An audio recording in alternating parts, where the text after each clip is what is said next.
Hey everyone, it's Sam here at the Vivint Demo House, and today I'm going to show you how to change the batteries in your motion sensor. Let's get started. The Vivint Motion Sensor plays a crucial role in protecting your home by detecting motion and sounding an alarm if triggered while the system is armed. That's why it's so important to change the batteries when your smart hub alerts you that they're low on power. And with our new motion sensor, removing the batteries is easier than ever. To get started, put your smart hub into test mode to avoid a false alarm. Make sure your entire system is disarmed, and then, from the home screen of the smart hub, tap the menu icon in the bottom right corner. Tap Security and enter your 4-digit PIN. Tap System Test, then the panel will beep during the test.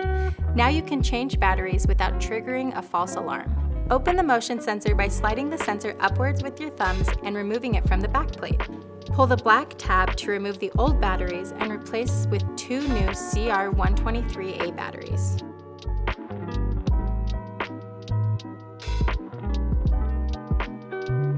Slide the motion sensor back onto the backplate and make sure it snaps into place with no gaps. That's it, you're all done.